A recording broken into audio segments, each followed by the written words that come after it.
Hello, this is Michelle at East Ave Art, and today I'm going to be painting this watercolor penguin in a little bit of a winter wonderland. So I'm going to start with a sketch, and I like to use the graph paper because it helps me to keep things parallel. I find that if I am doing illustrations of animals, that having sort of the graph paper helps me to make it look realistic. Even though it's an illustration, you still want things like their eye line and the shapes to be fairly parallel. And I find that using this graph paper allows me to see that parallelism a little bit better. So you might have used this in math class in high school, but it's also relevant to art as well. And as I've been talking about that, I've really just been getting the shape of the penguin, and they're pretty easy shape wise to do. You just kind of have like a little round head and a sort of oval body. And I'm also going to be drawing in the wings sort of hanging off the side and the little footies at the bottom there as well. So, over the summer, I actually had the opportunity to go to the Niagara Falls Aquarium and meet some penguins. You can do a behind the scenes tour where you get to meet individual penguins, and they're really cute and they have very, very unique personalities. And it was just a real pleasure to get some time with them. So I did a painting of that experience. I don't think I did a tutorial on it, but it is on my Instagram.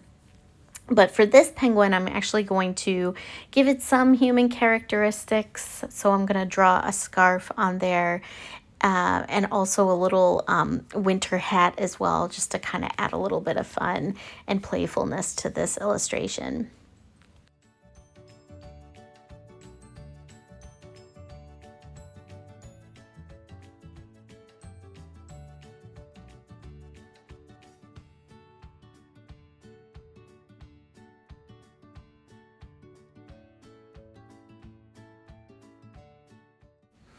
And yeah, so once I draw the scarf on him, I'm also going to draw a little, kind of almost like a little Santa hat on him as well. And I just think that makes it a cute little seasonal, fun illustration.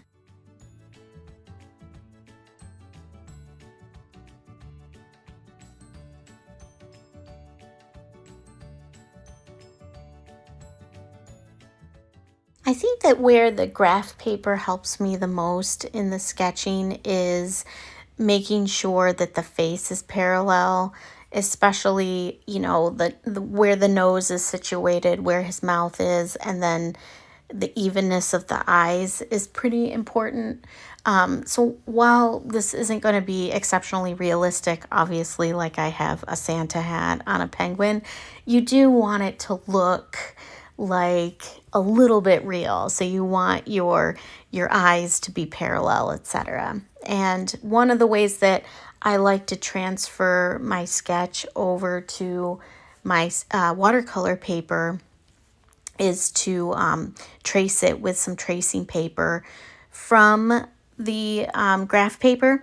And then, just like in elementary school, when you used to kind of put the pencil on the back side and then just trace over it, that's how I was able to achieve getting my sketch over to the watercolor paper without doing any damage to the watercolor paper.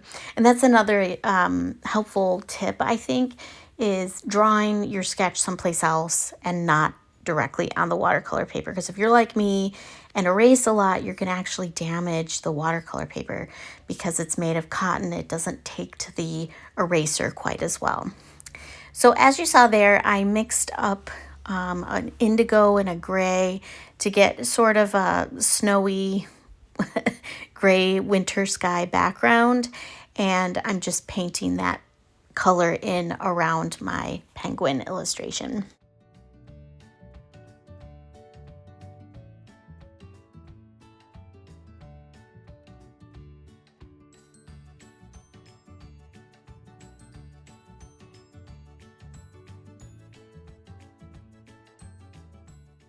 And once you're finished with painting the background, you do want to let it dry. You can either just, work on another painting in between, which is something I do sometimes, or you can use a hair dryer, or some people have an artist drying tool. I kind of have a hair dryer, or I just work on another project while I'm waiting for a big area to dry. But as you can see, I've let that background dry, and I've gone in with my scarf color. I wanted something to contrast with the gray of the background, so I picked this kind of aquamarine cheerful blue that I thought would be really fun. And I painted just an initial layer on the scarf and also on the hat. And now I'm going in with a layer of sort of a gray black to just get the real baseline of the penguin's coloring. So, they have like a white belly, but nothing in nature is fully white. So I'm going to have little elements of gray in that white just to kind of denote shadows and such on his belly. And while I was working on his belly, I also added a little bit of gray in the what you would think is white on the Santa hat, the little pummel or whatever it's called on the end of the hat. And then also the little white around the brim. And I went in with a black and I outlined his face because, to me, that's where I see the darkest black on the penguin is on the face and the wings. And while I'm working in that black color, I'm also painting in his eyes. And one thing I'll say about the eyes is I try to be really careful about having a little bit of white in the eyes. You don't want them completely black because that also will look sort of unnatural. And here you can see I'm painting in his wings as well.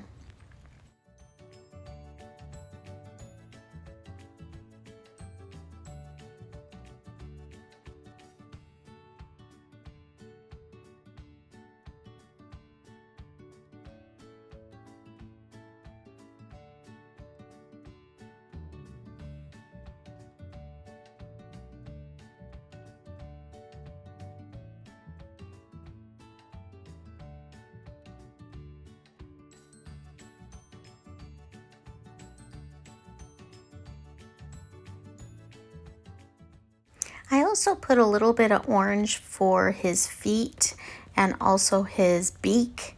And as I am looking at the scarf and the hat, I decided to mix in a complementary color to blue, which is orange, so that I can get a good shadow where the hat would be folding and would kind of be putting a shadow on itself. And also I wanted to reflect a shadow on the scarf as well. So you can see I sort of painted in that shadow color, and then I cleaned off my brush a little bit just to sort of buff it out a little bit so that the shadow looks natural and blends in with the hat without really leaving behind a dark line. I don't have a preference for, not a dark line, but a harsh line. Like I don't like there to be a clear line. So I want things to look a little bit more blended. And at this point, I'm just evaluating a little bit because I'm not sure what I'm thinking about all of the colors. So sometimes I just like to work around in different areas and think about, does this need a little bit of perfecting here or there? So you saw me doing a little bit of work on his face, and now I'm going in to finish his beak. And, when I have most of the painting kind of worked out, I, at this point, like to kind of move around and make little adjustments here and there. Like I mentioned, once I get like the basics of the painting down, I like to move around and make little adjustments. His face that looked a little bit like it was missing something, so I tried to add in some shadows here and there to just add a little bit more depth to his face. I also mixed up a little bit more of the scarf and hat paint because I wanted to do a little bit more to make that color pop. It looks a little drab to me, so you can see I'm playing around with the color tone and such.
One thing I decided to do mid-painting is his face just seemed like it was missing something. So I mixed up a little bit of pink and decided to do little like pink cheeks on his face. And I think that just added to how it was such an illustrative style. And here you can see my final product once I peeled up the washi tape. And I think it ended up pretty cute. I hope you enjoyed watching this and that you liked it. And please like and subscribe if you would like to see more content like this. Thank you.